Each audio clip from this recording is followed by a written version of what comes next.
format for this meeting is a 10-minute speaker, our secretary's announcements, a coffee and snack break, and our main speaker. Our first speaker for tonight is Alicia.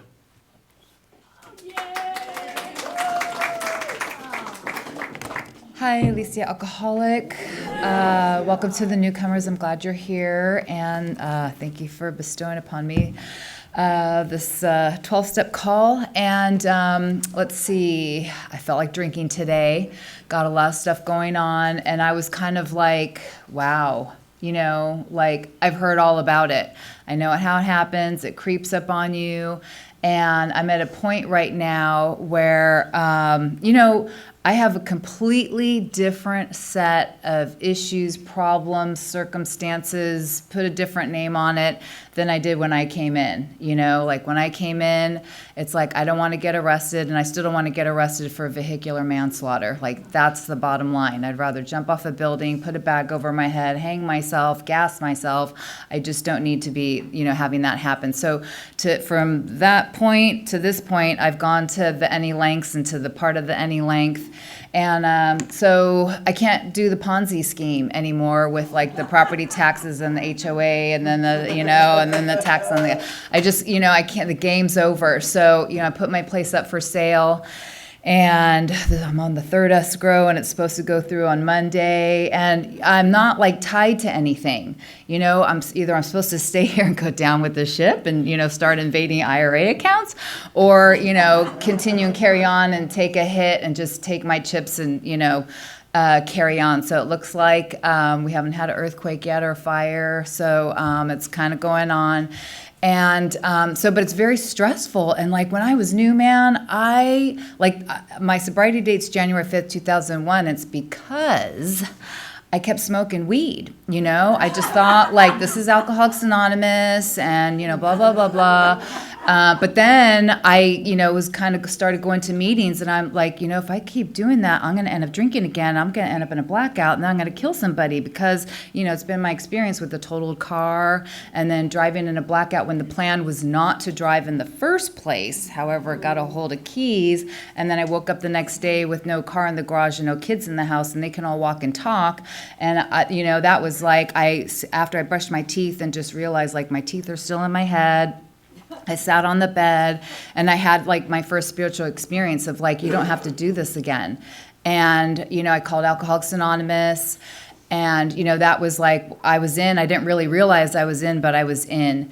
And, so now like the stress and the pressure, and I don't know if it's I've had a little more steak from now to then, it's like I can feel it, it's like, oh, and, so I'm going to go get a body scan tomorrow, and they're going to tell me what's happening there, because I take care of those things, I haven't taken care of them for a while. I don't have any cavities that are new, and, but I take care of that stuff. And, so I came in and I started going to like noon meetings, and I wasn't really allowed to have, people call me because I was married at the time. He didn't want those people calling those people at the house. Don't you know there are a bunch of criminals in there? And I'm like, well, what do you call a hit and run blackout drunk driver? I don't know, I was a fast runner. I got F's in PE. So anyway, I just was like, I'm not going to jail for anybody. So I just didn't have any of those people call. Where's the mirror? And, so I went to meetings. And so I met like some other ladies, and it was just like, what meeting are you going to? Okay, we're all going to meet Tuesday. We're all going to meet, this one and that one. And, so people started going in and out. And I was like, I didn't really know about that until like my third meeting, where this girl had 4 years, but then she, had a job, and she went up north, and she figured nobody would know that she was an alcoholic, and then she started drinking, and then she totaled the car and ended up in jail, and her boss had to go pick her up, and she got fired, just like the whole thing. I was like, wait, aren't we not supposed to drink around here? Like, and because I was on a pink cloud for a long time, and like some people, they don't like it when you're on pink cloud, I wasn't going to get a sponsor right away either, because I figured they were going to have child services come over to my house, and that would have been a problem. But the day came where I was just like, after the third week in, once again, the kind of drama started at home, and we had a lot of beers in the fridge, and I opened it up, and I was like, oh my God, you're going to be drunk, you're going to be pissed off, and the cops are going to come and take you away, and I was like, oh my God, I better get one of those people. So I called this lady, and, so she became my sponsor. Oh God, and, I talked to her today still, because I have another sponsor, but I mean, she, has seen like the whole, and she knows the family, and just, knows the length that I've been to, because sometimes I know, because I've had that too. It's like you're talking on the phone and you got to hang up and you don't know what's going to happen to the person on the other line. You got to let go and let God. I'm so grateful that the God that I came in with, man, that one was killing me, because like at my fourth year, kind of you start, you get the rose-colored glasses on, you start doing a little self-will over here, and you're like, oh, we're going to program, I got this and that going on, but we're going to go do this over here. So you're kind of walking down like not the right street, and a lot of pain comes along with that as well. And I had to get honest, because my first meeting about honesty was like the first meeting. I was like, when have I ever been honest? Yeah, sorry. And, so I did the best I could, so then I was going through a divorce. And so like, I was like 4 years sober, and I was just like, I want to die, and I didn't kill myself, and I didn't drink. I didn't take any drugs. I didn't take any pills. I just was like doing the deal, like no matter what. And, so I got to the 5th year, and I got to get honest and come clean. And so it led to a divorce. And, the kids they're the innocent ones, because I was on that drinking train till the end, like I was on it. And then, it's like I kind of got a memo here, like if you're going to stay on that train, it's going to go someplace you really don't want to go. So I was like, oh, so I got off that one. And, then you start feeling feelings, like the pain. So today, it's just kind of like a little bit more gnarlier, because there's like, serious things. It's like I'm a tax-paying citizen. I'm a citizen among citizens. I'm a worker among workers. And so, I got sober, and then I got off the couch. And so I wasn't home anymore, like watching Gone with the Wind, because I was like, my life's over, I'm like, Gone with the Wind, me and Scarlett, I'd be drinking when she was drinking, watch Casablanca and drinking when he was drinking, I was like in my own privately defined world. And, so I got sober, and then I started doing stuff, and then like I was taking the kids like camping and surfing, and, started going to school and studying for real, and like I couldn't cheat on a test now, it's like, so, I answered this ad in the back of the Beach Reporter when it was like a little thicker, than it is now. And I was like, oh, I got that, and I got that. And my daughter was going to be, doing that. So I'm like, well, I might as well just fill out an application. And sure enough, like they, I didn't really know it was an interview. And, so I went in, showed up, and they're like, okay, you do that, show up here. I'm like, okay, I did all that. And then they started calling me for something else. And I'm like, I don't know. I kind of have a diploma. I have a diploma. I don't know how I got it, but like that was the skin of my teeth, that was, and so they started calling me for this other thing. So like finally in October, I'm like, you keep calling me, I guess I'll show up, And so I showed up, and I was like, oh, like I can do that. And, everybody else is at school or whatever. So it turned into some job. And I really didn't really realize it was like a job until like the 15th year, and it came along with like an account. I mean, I was just clueless. I was like, like, okay, like, I did my steps. I got these girls, I got H&I, whatever. And, so like I still am employed, by them, just kind of like on my terms. And my accountant would probably say something else. You better like, But anyway, so like, Alcoholics Anonymous has saved me, and I was like, I'm coming to 7:30. I usually am someplace else. And, but I knew what I needed to do. And like my head just running today. And I like took my little power nap, and because I'm not drinking today, I'm not drinking today, no matter what. The thought can come. I walk it all the way through to the end. And I'm going to be down south next week. I got, they got Sobriety Rocks down there. I got a whole crew down there. Janice turns 18 18. I'm going to be on her party train celebrating. And that's the whole thing, too, is moving, because, you get this rich, full life. And, I hear people, they kind of, everything's good, they stop going to meetings, and then boom, all the arrows come back, So where I'm going, I have to investigate, but I have to investigate, Alcoholics Anonymous first, and that's important to me. So thank you for allowing me to share. Do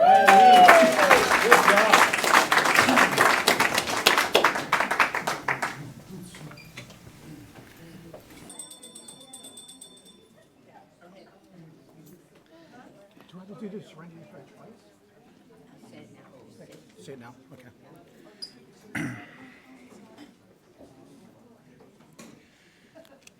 God, grant me the serenity to accept the things I cannot change, the courage to change the things I can, and the wisdom to know the difference. Now our main speaker will share his experience, strength, and hope with us. Please join me in welcoming Jerome.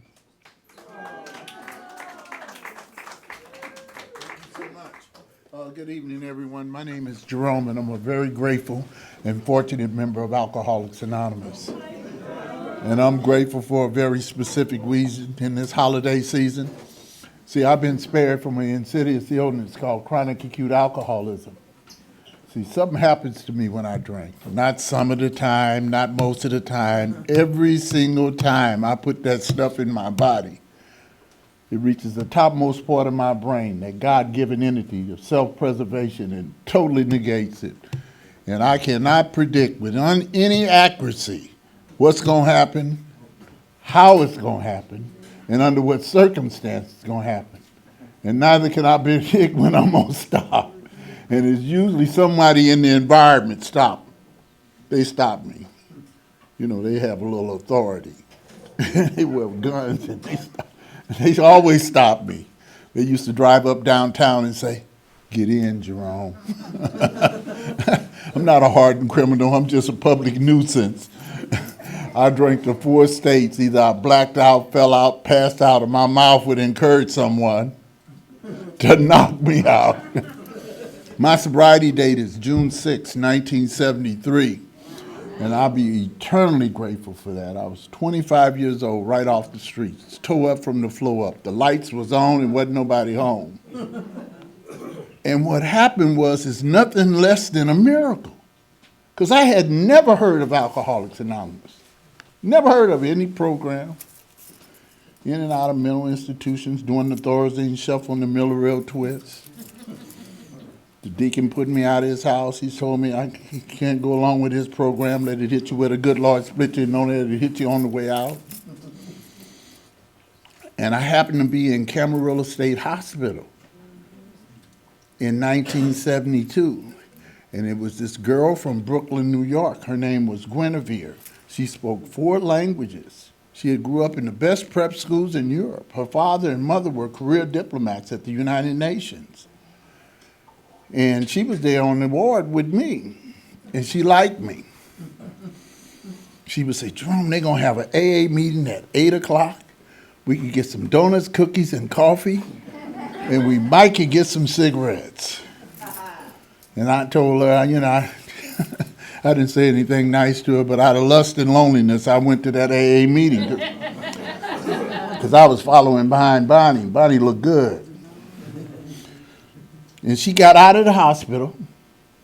She was trying to get her daughter back because Children Protection Services had took her daughter, and her parents had custody.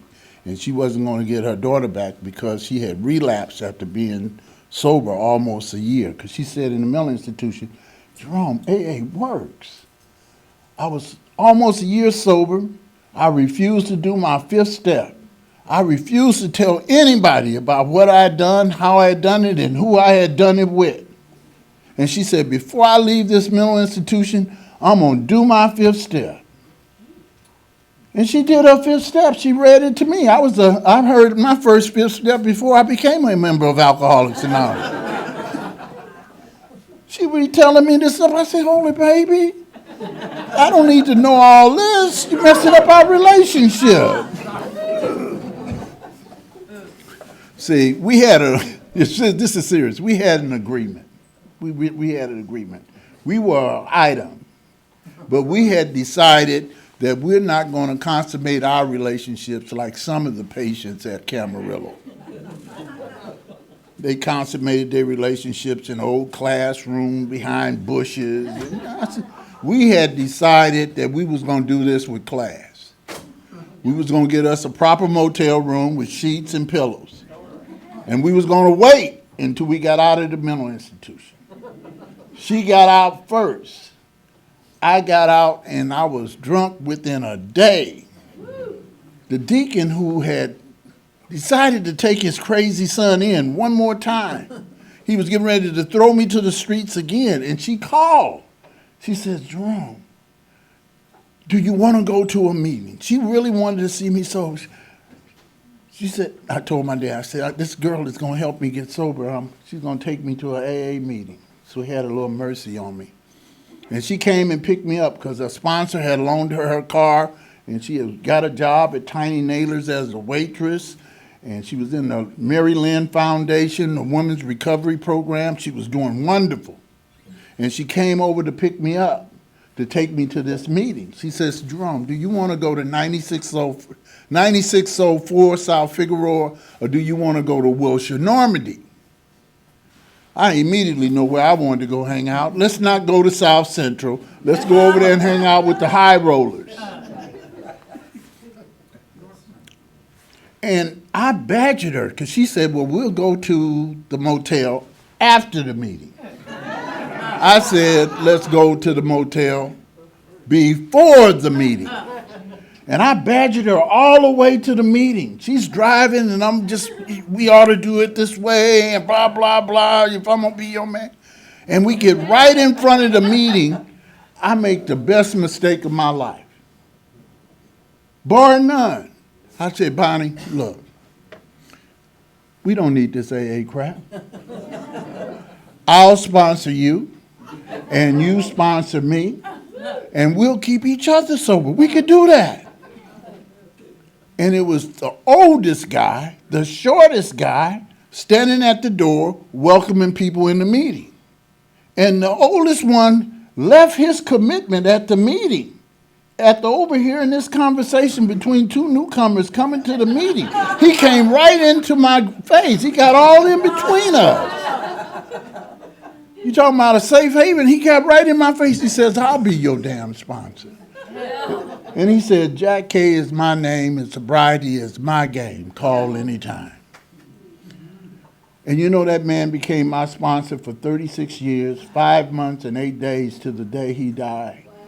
Because he gave me his card. It says, Jack K is my name and sobriety is my game. I said, dang, he's a poet. But I didn't get sober right away with Jack. You know, I struggled for the first 10 months around AA. I'd get 30 days, 10 days, and I'd be drunk. And he'd always see me at the meeting. How you doing, Jerome? And I'd back up, you know. And what happened was, I ended up back in Camarillo. It was May 1973. I had 3 visitors. My probation officer came to see me. Not parole. I'm on county probation for 6 years for a $5 bag of marijuana. 1969, they were serious. They wanted to put me in prison for $5 bag of weed. My dad had to put up his house, get me a lawyer.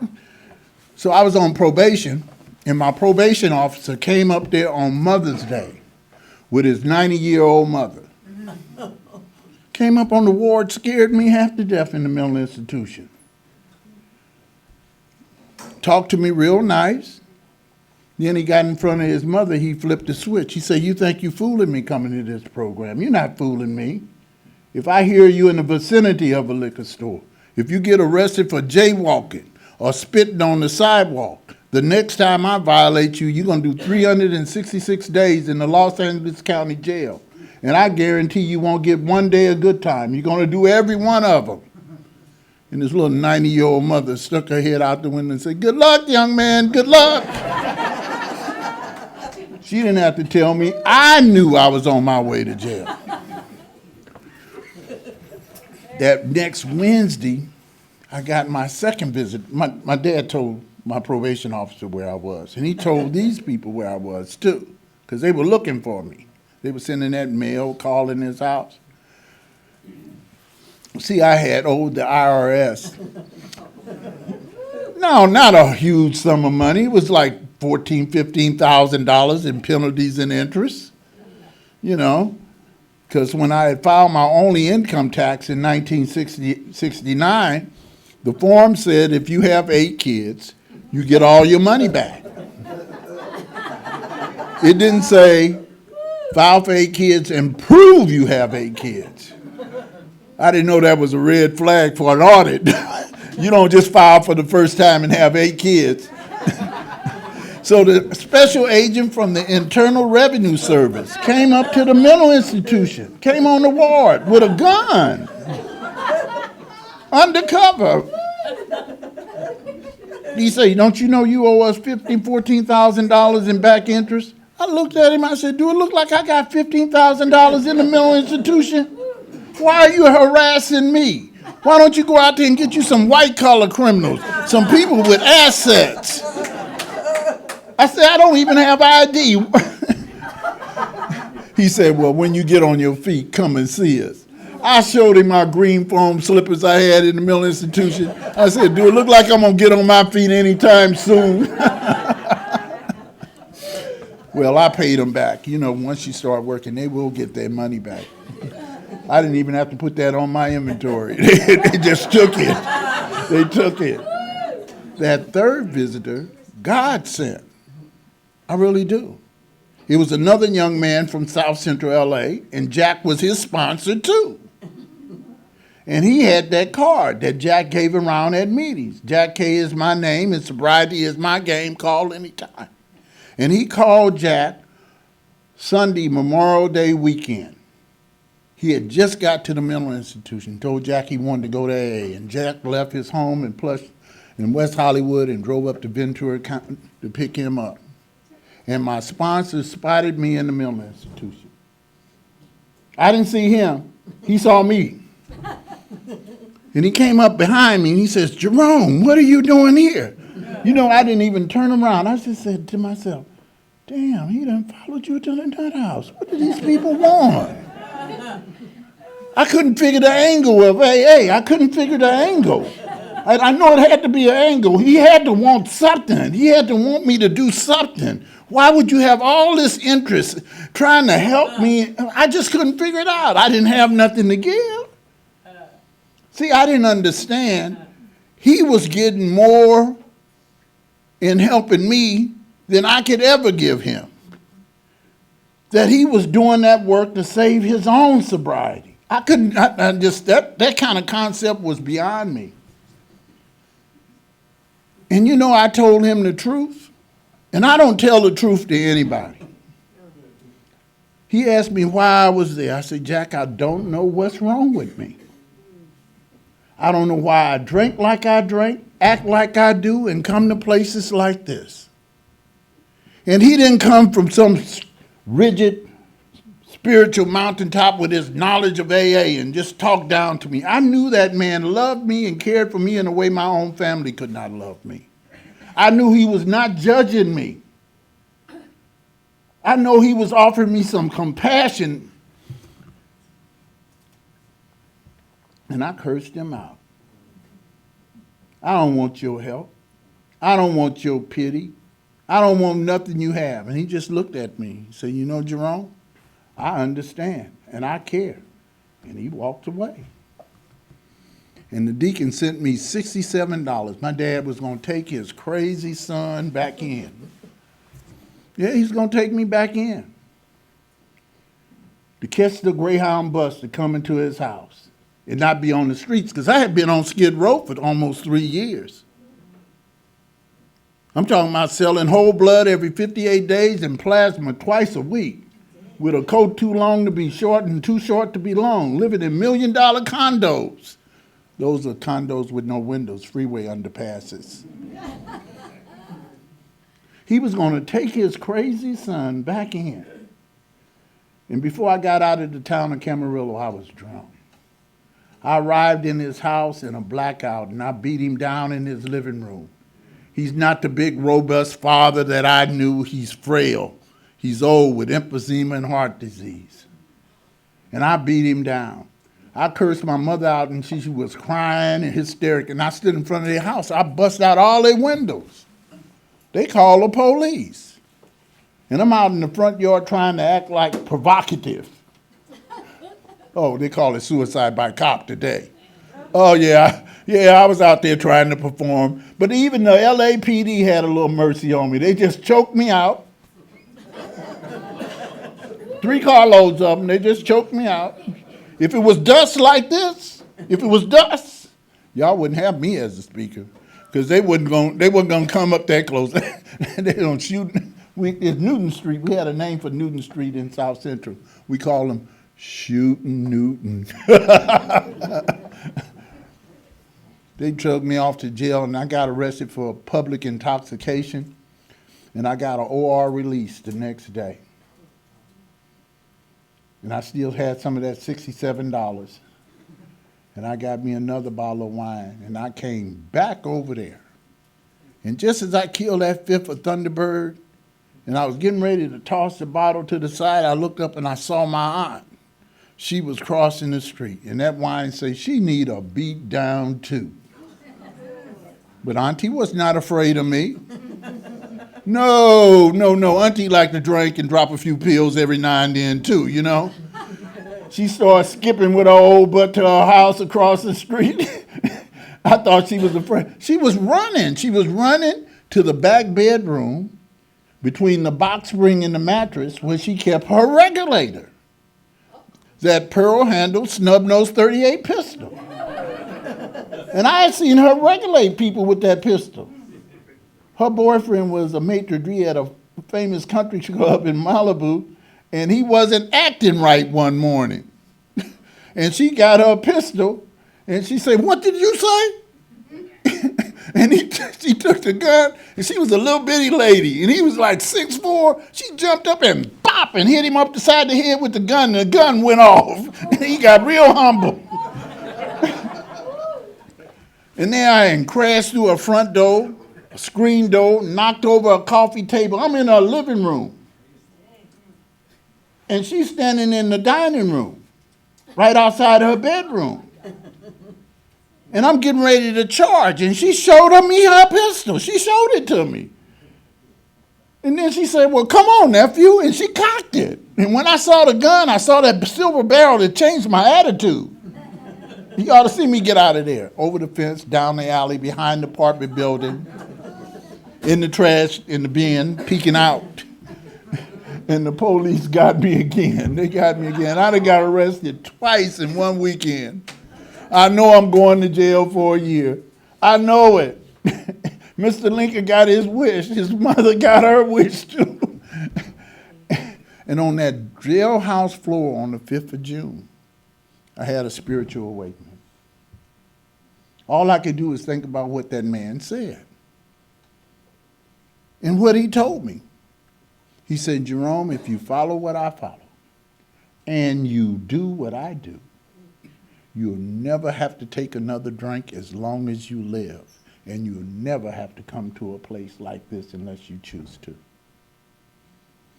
And I said, "Well, I don't know if only promise I could make, if I could get off this floor, if I could get off this drunken floor and make it back to Alcoholics Anonymous, I'm going to find that little man and I'm going to do whatever he asks me to do. If he asks me to jump, I'm going to ask him how high." And I tell you, only place he asked me to jump was into Alcoholics Anonymous, the 12 steps, 12 traditions, and world concept. He introduced me to a way of life that is incredibly wonderful as the days go by. 52 years. Not a has-been, but a never was. I'm talking about that wine took me in a point in life where getting up just didn't even cross my mind.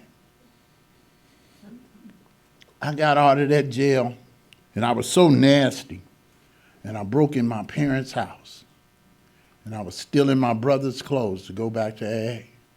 And my mom came back there to the back. She heard me in the back there, and she says, "Sonny, your dad said if you ever come on his property again, he's going to kill you." And I got smart with her again. And she didn't get upset. She said, Sonny, you might not be familiar with B.B. King's new record. She said, don't nobody love you but your mama, and she might be jiving too. She says, I'm old and I'm tired and I don't want any more violence here. If you can't come around any better, son, please don't come around. And I'm walking down that back step because I know she meant what she said. And I said, Mama, I'm sorry. And she said, and you look sorry too. And she said, Sonny, I want you to know this, that Mama love you, but if you're an alcoholic, ain't a damn thing I can do about that. And with my one day of sobriety, I walked back down to 9604 South Figueroa, and those people helped me to get on my feet before I got reconnected with Jack. I didn't have no place to go that first day of my sobriety. This guy was 12-stepping me. He was in a lot of pain. His wife had left him a note that evening, right after his first sobriety birthday, and she told him, I don't care if you are sober a year, you're a drunkard, and you'll always be a drunkard, and you will never see these twin girls again. She moved the van up and took everything out of the house. He had an empty house to come home to that note. And the man was in pain because he thought if he stayed sober a year, she would have some compassion and their marriage could last. But she was steadfast skeptic. And he was telling me all this. I said, man, I'm tired of hearing your whining. Put me out. I'll walk the rest of the way home. What home? I'm walking back down the Skid Row. I know if I'd have told him, man, I ain't got no place to stay. He said, at least you can sleep on my floor. You don't have to sleep downtown in the show. But I had so much pride and ego. And I'm walking back down the Skid Row, and God spoke to me and says, Jerome, if you go back down the Skid Row, you're going to Skid Row to die. And this time you will not be coming back. And I turned around at 3 o'clock in the morning, and I knocked on my dad's door. And he came to the door, and he said, what do you want? I said, Daddy, will you please help me? Will you please give me another chance? I don't have any place to go, but I think I found a way not to drink. Please help me. My life hung by a thread. And I used to think for many, many years what he did and how he conducted himself was out of love for his son. Yes, he loved his son. But at that very moment, he offered me grace and mercy, an unwarranted, unmeasured gift. And he saw the frailty of my existence, and he couldn't snuff it out. He said, go back there, son, and lay down, but if you drink, please leave my home. And I started making these meetings every day. And I'm going to tell you, I didn't believe in Alcoholics Anonymous. But you know, it was what was so impelling to me is when I sat in a meeting, there was peace. There was peace in my soul, in my heart. And you know what it was? It was the emanating love of one drunk talking to another. Because I started being able to identify. Oh, but I was still scandalous. Oh, yeah, I was scandalous, yeah. You know, at the meeting they say, get numbers. And it was this lady at the podium. This lady at the podium. Her name is Donna. She's, 55 years sober now. And Donna was at the podium, and she would get up to the podium. She says, my name is Donna, and I'm an alcoholic. And she would step out like this, and then if you want what I got. Of course, of course, of course. And so I went up and asked Donna for her number. I said, I really appreciate your share. Could I have your number? You know, maybe we could talk and blah, blah, blah, blah. And she asked me that question. How long you been sober? I said, oh, I've been sober 30 days. And she said, don't you ever get in my face. Don't you ask me for a sip of water until you get a year sober. And she loud talked me in the meeting. She talked about it, and everybody was laughing. But she would get up there every time, and she got my undivided attention. And she would say something that would change my life in AA. She said, if you go to 90 meetings in 90 days and don't drink before meetings, during meetings, and after meetings, a miracle will happen in 90 days. And she described the miracle. She said somewhere in that 90 days, the thought, the desire to drink will be removed, and you won't remember the last time you did. Because, I was fighting it. Oh, yeah, it seemed reasonable to drink. My life was, I didn't have a life. What do you come to out of that drunken madness? And I was taking a survey of the circumstances and conditions of my life. I'm 25 years old. I don't have any viable skills. I have never worked on a job longer than 10 months. It's frightening. It's absolutely terrifying. But I was 67 days sober, and I went into the market, and it was the first of the month, and everybody was cashing their checks. And I went over to the liquor store part, and I bought me a pack of Cool cigarettes, and I got across the street, and I lit my Cool cigarettes because I was relishing in the idea that I would get there on time, and they would sign my card for my probation officer, Mr. Linker. And I realized, I said, you was in a liquor store. And I asked myself a question. I said, when was the last time you wanted or needed or craved a drink? And I said, I couldn't remember. And all I could hear her say, yeah, it will be removed. And that was a profound miracle for me. Because I had been fighting it. But all of a sudden, it was gone. What I was to learn is that I have to work to keep it from coming back. Because there's no cure for my illness. I have to treat it on a daily basis. And I had a lot of problems because my younger siblings did not want me at my parents' house. Oh, no, they did not want me there. Especially my sister Sheila, Mr. Goody Two Shoes.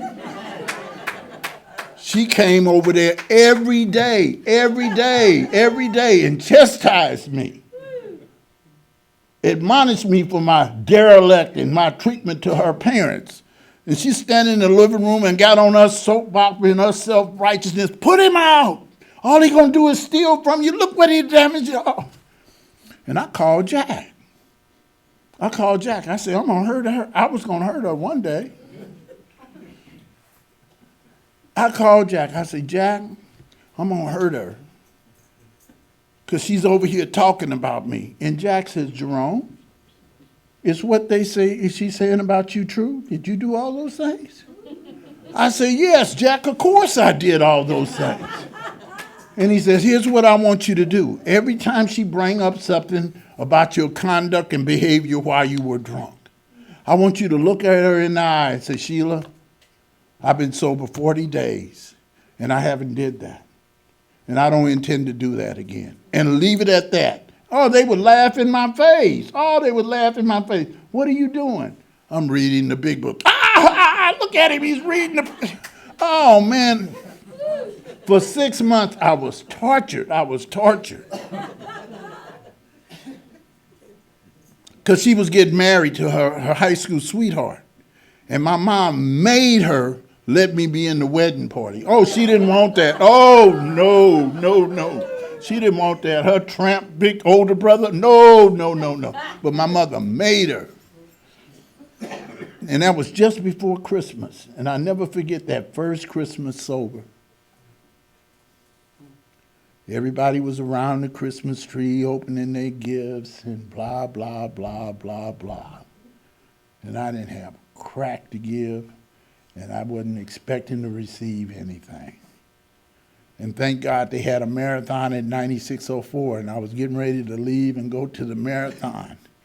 And my next oldest sister, my little sister Debbie, she had to be about 13 or 14. And she said, Sonny, you didn't open your present.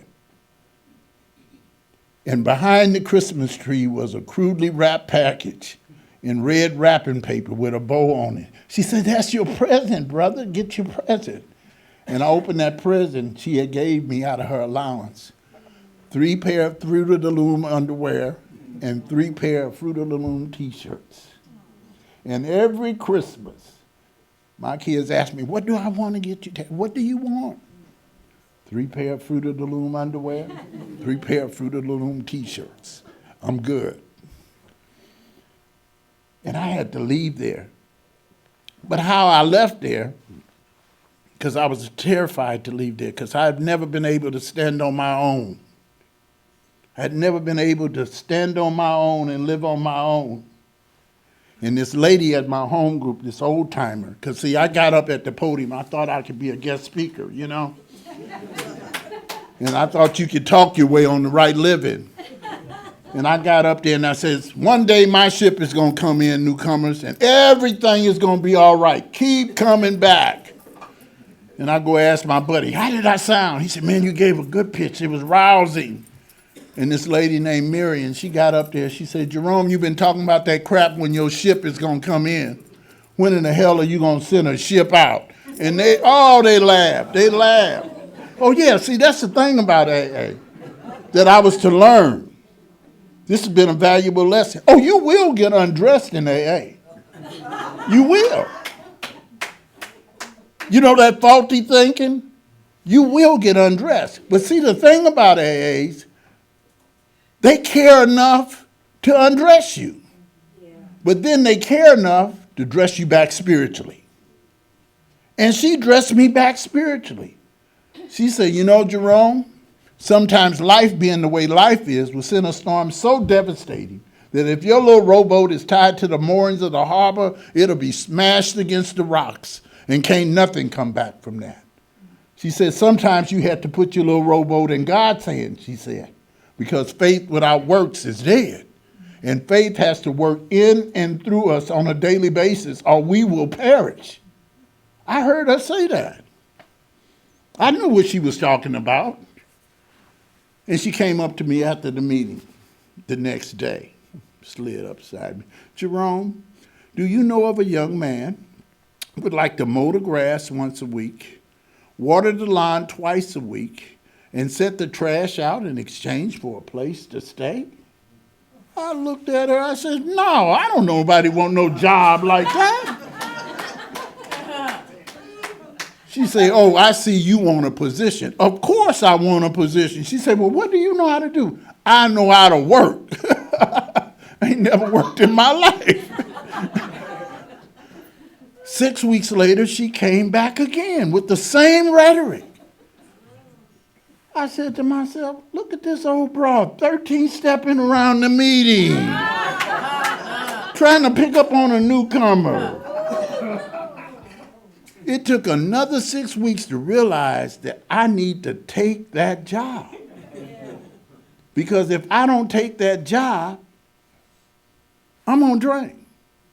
I'm not going to continue to take I'm not going to even call it abuse. I'm going to take the protectionism that my sisters and brothers was inflicting on me because they were doing well.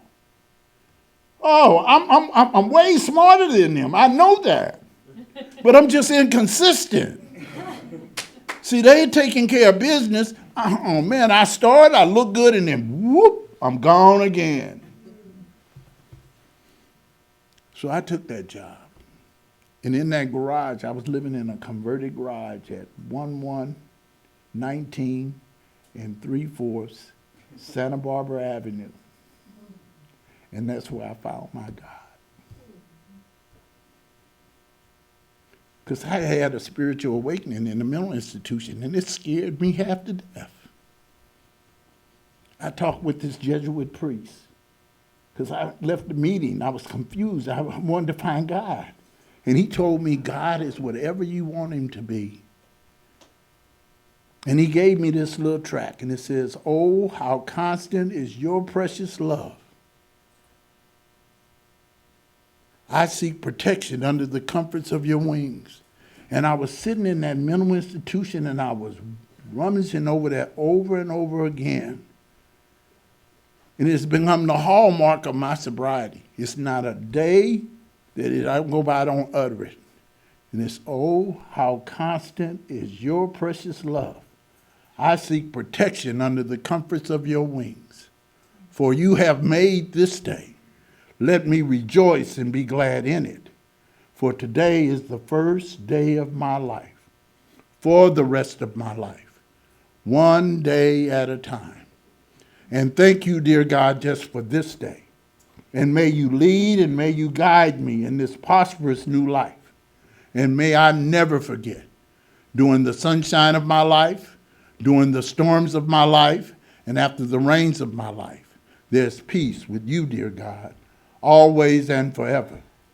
And all praise to the loving, living God, to whom all praise is due. And that has been my hallmark, the foundation of my sobriety in that garage. I don't live in a converted garage anymore. Because my sponsor, Jack, he said I had to get a job and get off of SSI. Oh, yeah. He said, Jerome, why are you on SSI? I said, well, Jack, you know I'm crazy. That's why they give me this crazy. This is crazy when they give it to me. And then I said, no, Jack, I'm not really crazy, Jack. I'm just playing crazy for the money. And he said, you know what, Jerome? There's a distinct line between playing crazy and being crazy. Sometimes you think you playing, you have skipped across the line. If I were you, I wouldn't play. He told me I had to get a job. And nobody would give me a job. Oh, I went looking. And nobody would give me a job. Nobody would give me a job. They'd look at my work record. Oh, it would be neatly written. Oh, everything. But the work experience, there was nothing there. I tried all kind of jobs. Nobody, they said, well, where you been? I said, you know, I was homeless on the street, and now I'm trying to get my life together. And they said, well, we hope you get it together. No job. And I was with one of my sober brothers from 9604. He was giving me a ride. And I was telling him, I said, Emmett, I want a job. I've been applying. Nobody will give me a job. Not a real job. I'm living in the garage. Nobody will give me a job. And Emmett said, oh, hold it, Jerome. We're going to treat this spiritually. I said, we are? He said, yeah.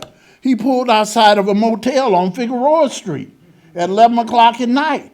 And all the pimps and whores are walking around the car looking in like they were trying to get... And he said, give me your hands. And I looked at him, I said, Emmett, is this a legitimate AA request? And I gave him my hands, but I didn't close my eyes. And Emmett began to pray. He began to pray. And the next day, I'm in 9604 with a couple of other losers waiting to go get drunk. And this guy walks in off the street. Walks into the clubhouse and says, does anybody in here want a job? I said, no, God, not so quick, not so quick. Oh, I took that job at the gas station. Oh, I didn't know how to do this. I didn't know how to do this work thing.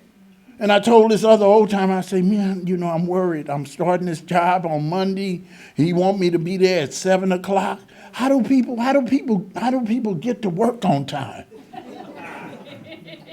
He said, well, Jerome, people will get an alarm clock.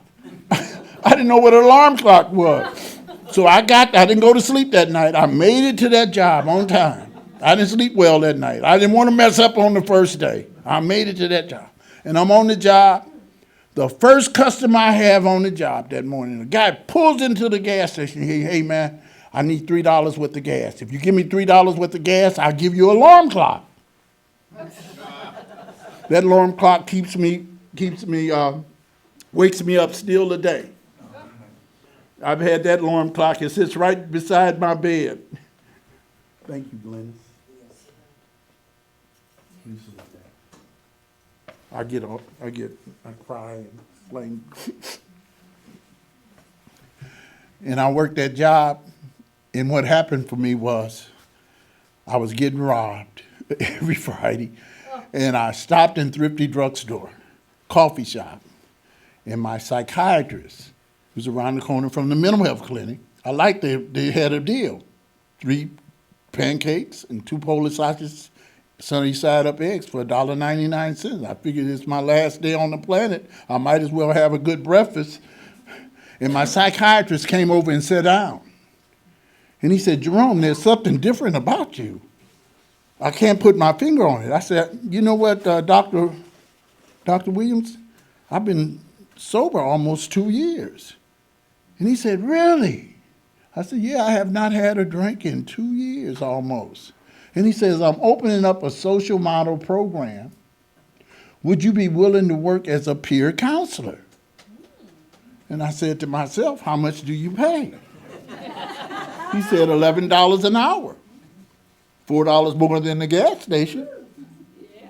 Now, I figured Jack would go along with that. I said, Jack, I got the best opportunity, $4 more, and I won't get robbed no more. I might get beat up, but I won't get robbed. He said, what are you going to be doing? I'm going to be a peer counselor. He said, you know, Jerome, you can't take that job unless you go back to school. Yeah, I went back to school several times and quit. But I eventually went back on his directions. At 42, my job at the post office told me that if I didn't get a master's degree, I would not have my job. They were going to lay me off and pay me for 5 years every 2 weeks. My supervisor came and says, I saved your job, Jerome, but there's a condition. I say, well, what's the condition? The condition is that you go to get a master's degree. As long as you're pursuing a master's degree, you can keep your job. I said, is the post office going to pay for it? She said, no, we're not going to pay a dime for it. I told her, well, I'm not going. She said, well, at 4:30, clear out your desk, clear out your desk. I said, hold it, hold it, hold it. I hadn't talked to Jack, and I hadn't talked to my new wife. So I called Jack on the phone. I said, Jack, you would not believe these people. They will not give me all my severance at once. They want to dole it out to me like I'm some little kid. Now they're talking about if I go to school and get a master's degree, I'll keep my job. I said, Jack, I'm 42. By the time I get a master's degree, I'll be 50. I thought he was going to say, take the money and run, Jerome. He said, well, look at it like this, Jay. There's no guarantee you're going to live to be 50. So why don't you go ahead and try? At least you have your job. And then he lowered the barrels on me. See, my sponsor knew, I talked to him almost every day, except on weekends. And I dropped out of school at least 5 times. Every time I always had a legitimate excuse, so he told me, this time you're going to do it my way. He said, if the class starts at 6, I want you in your seat at 5:30. On time for you is too late. I don't want you sitting in the back. I don't want you sitting in the middle. I want you to sit on the front row of every class. I want you to be able to look in the professor's mouth and tell whether he have gold or silver fillings.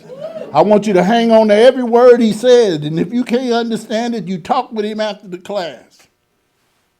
I didn't know that was the magic formula for getting to graduate school, because only the smart people sit on the front row. And I started sitting over there, and must have rubbed off on me. And I got my master's in 1998. And I've been working as a licensed marriage family therapist for the past 23 years. And I tell you, I have some clients. They like to do moderation drinking. Oh, I let them go ahead. Go right ahead. Go ahead and try. Go ahead and try. You can do that. My life is really good. I've been married to my lovely wife going on 35 years. Shoot, I got those digits on 4th of July. And married her on Labor Day weekend. We've been kicking it, having a good time. All our kids got their master's degree and they're gone. We've been empty nesters now going on almost 2 years. Wow. Yeah, you know, they're gone, but they're not all the way gone. My life is good because of Alcoholics Anonymous, and it's real good to be here again. I want to thank you for inviting us. It's a pleasure and honor to be here. Thank you very much.